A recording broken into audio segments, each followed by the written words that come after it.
Hi, Lisa here, speech and language therapist specializing in voice difficulties. This video is just a quick video to explore the idea of bringing your body with your head in order to look after your voice.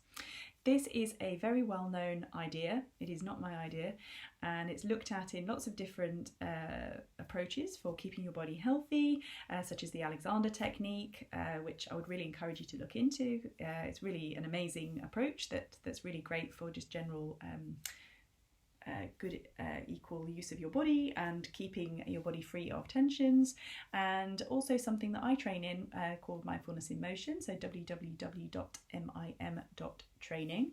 This is our logo. I recommend that you check that out as well. So I've made a couple of videos already looking at how we can keep our voice healthy through some top tips, and also talked about how posture is really important for looking after our voice. So what do we mean by this idea of bringing our body with our head? Basically, what we always want to do is to try and avoid, particularly when we're talking, trying to twist or strain the neck in any way so as to avoid putting any tension or any closure through our throat. So imagine that the throat is like an open pipe and the voice box sits within there, and the voice box itself likes to operate in a nice open space. It doesn't like it if there's any compression or tension in that area.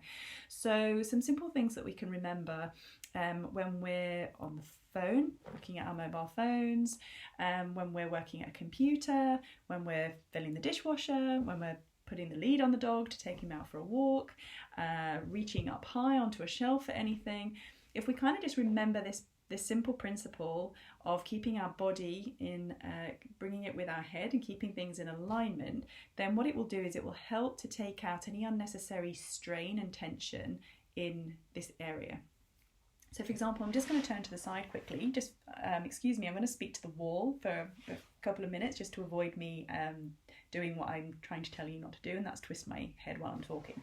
So as you can see, if you look at my side profile, hopefully my neck isn't, it's not like rigidly upright, but it's generally over my shoulders.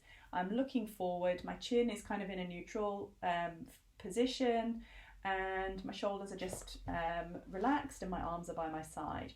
Now what I'm going to do, I'm going to imagine I'm working at my computer. I'm going to bring my body with my head. You see, everything's moving in alignment. What I'm not going to do is this.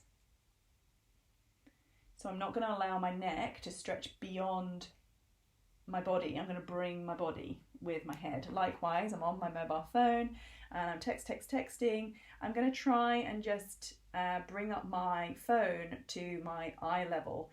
In an ideal world, it would be kind of up here, but I don't know about you, but my arms are going to get tired. If I can, try and rest my arms on something, just to avoid me doing this. You can see, really bad for your posture.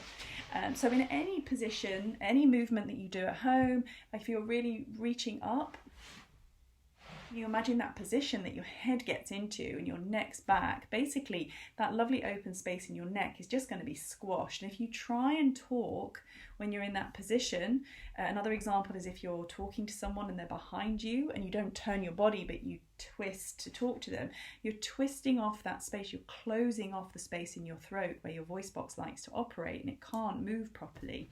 So this idea of bringing your body with your head is to avoid that from happening. If you kind of move as a bit of a unit when you're talking and using your voice, it's the best way of moving to allow your voice to work as it wants to. Generally, even if you're not talking, it's good principle to try and keep your body in really good alignment, but it's particularly really good advice for keeping your voice healthy and avoiding any excess tension developing in your throat and developing problems that are associated with tension in your voice.